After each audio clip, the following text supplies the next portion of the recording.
நீண்ட நாளாக வாடகை வீட்டில் இருந்துட்டு கஷ்டப்பட்டுட்டு இருக்கீங்களா?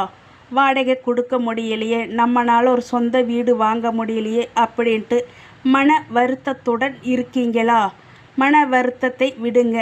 மலையனூர் அங்காள பரமேஸ்வரி தாய் கோவிலுக்கு ஒரு எட்டு போயிட்டு வாங்க. வருஷத்தில் ஏதோ ஒரு நாள் அந்த அம்மனை போய் மனசார கும்பிட்டு வாங்க. உங்களுக்கு இருக்கிற மனப்பிரச்சனை, உடம்பு பிரச்சனை, மண் பிரச்சனை, எந்த பிரச்சனையாக இருந்தாலும் அந்த அம்மன் காலடியில் சொல்லி வச்சுட்டு வாங்க. நம்ம பிரச்சனையை எல்லாமே அந்த தாய் தீர்த்து கொடுப்பார். போகும்போது மறக்காமல் ஒரு செங்கல் வாங்கிட்டு போய் பூ போட்டு வெத்தலைப்பாக்கெல்லாம் வச்சு வாசலில் வச்சு கும்பிட்டு மடியேந்தி, அம்மா எனக்கு ஒரு வீடு வாங்கி கொடுத்தாயே அப்படின்ட்டு மனசார கும்பிட்டு வாங்க.